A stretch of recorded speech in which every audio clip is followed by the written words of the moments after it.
오늘 연찬회 이틀째였거든요. 원조 친윤으로 불리는 권성동 의원이 동료 의원 특강에 연사로 나섰습니다. 그런데 여기서 사실상 공개석상인데도 이런 얘기를 꺼냈습니다. 나의 출세, 나의 정치적 입지 강화 이런 방향으로 의욕을 보이는 분들이 많아요. 특히 아주 어린 나이에 정치적 야심이 큰 그런 친구들의 경우를 보면은 중도에 다 꺾이는 경우를 제가 많이 봤습니다. 현실적으로 대통령의 권력이 더 강합니다.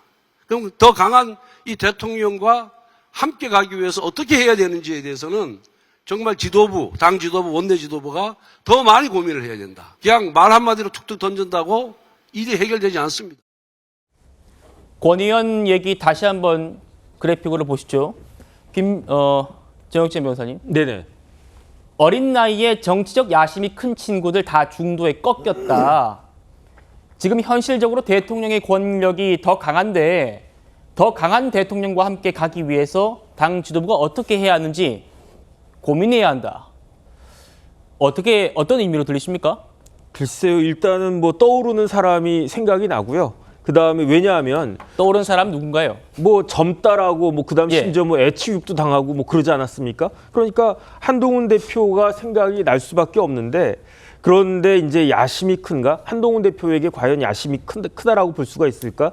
저는 적어도 한동훈 대표가 정치 시작하면서 내가 뭐가 되겠다, 어떠한 사람이 되겠다 그런 생각을 하지 않고 주어진 일에 공직자로서 지금까지 충실히 일을 해왔다. 그런 이야기를 하면서 비대위원장 되지 않았습니까? 네. 전 똑같은 논조로 이번에 당대표가 됐을 때에도 어떤 내가 무엇이 되기 위해서 당대표가 됐다라기보다는 지금 우리나라에 그다음에 여당에 있어서 굉장히 큰 문제점이 있기 때문에 그거를 해결해야 되고 그 해결할 수 있는 가장 적임자가 지금 상황에서는 어쩔 수 없이 그 당시 나왔던 원희룡 후보도 아니고 나경원 후보도 아니고 윤상현 후보도 아니고 결국은 내가 이 짐을 짊어질 수밖에 없다. 그런 의미로 나왔다라는 그런 생각이 들기 때문에 네. 권성동 의원은 더 젊은 나이에 정치 시작하지 않았습니까?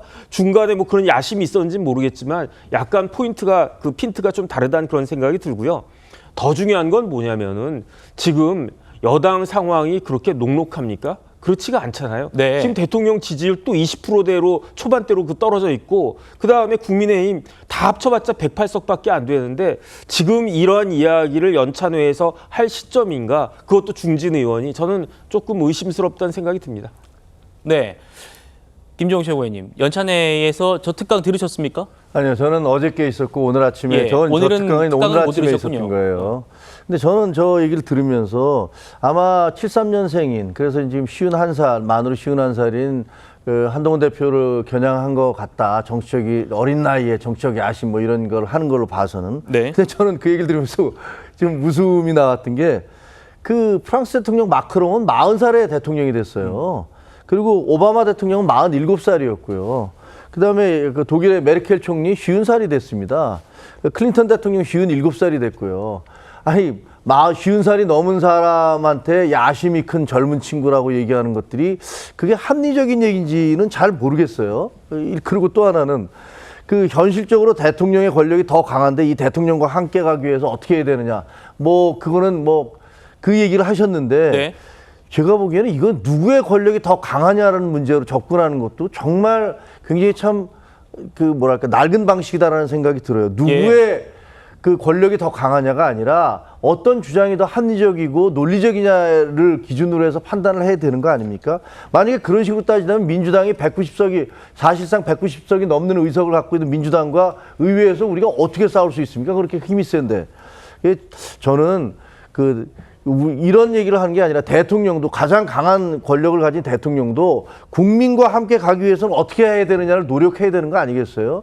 그래서 우리 당의 굉장히 중요한 중진 의원께서 저 말씀을 하시는 거 듣고 저런 식으로 말씀하시면 자칫하면 꼰대라는 그런 어떤 비판을 받을 수 있다. 우리 당이 저렇게 낡은 당이다라는 이미지를 또 줄 수도 있다라는 생각이 들어서 좀 씁쓸한 측면이 있었습니다.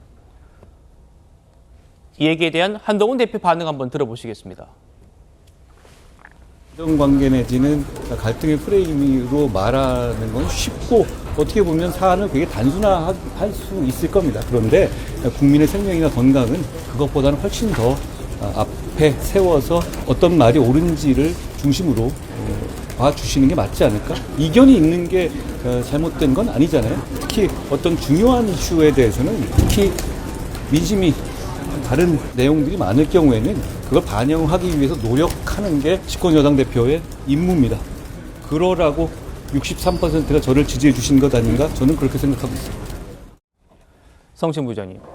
결국 권성동 의원이 당정 갈등 문제에 대해서 한동훈 대표에게 방금 들으신 이런 얘기를 했는데 한 대표는 이견이 있는 게 잘못은 아니지 않느냐. 왜 그걸 잘못이라고 하느냐라고 반문하면서 내 지지율 63% 이걸 강조했습니다. 어떻게 들으셨어요?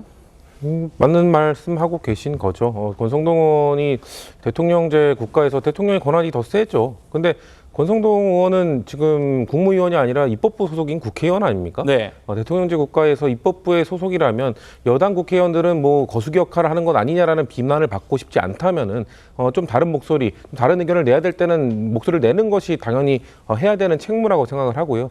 저는 한동훈 대표가 그런 말씀을 하신 것 같아요. 원래 정당의 역할이란 것이 국민들의 목소리를 정부의 정책에 반영될 수 있도록 전달하는 것, 그것이 정당의 수많은 역할 중 가장 영순위입니다. 링커 역할을 하는 거라고 하는데 그런 것들을 나는 하고 있을 뿐이다라고 말하는 게 저는 매우 정상적인 발언이라고 생각을 하고요.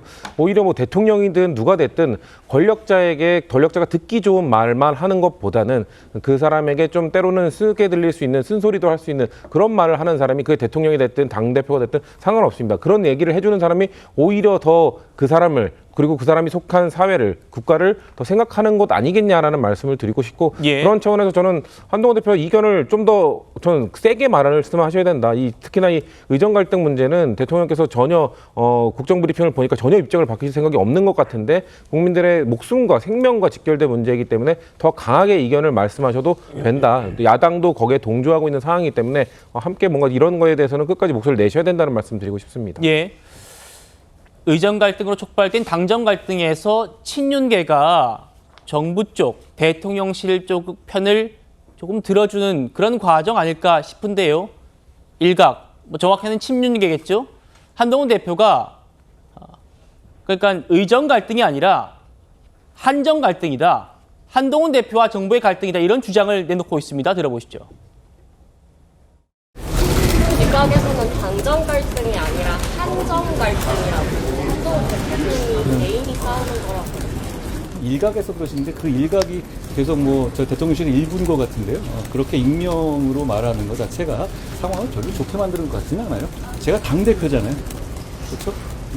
윤석열 대통령이 취임 후에 연찬에 안 온 게 이번에 처음인데요. 공정 간의 갈등이 이게 감정 싸움이 됐다 이런 비판도. 저는 아무런 감정이 없습니다. 혹시 추가적으로 만나실 계획 다시 좀 조율 중이에요?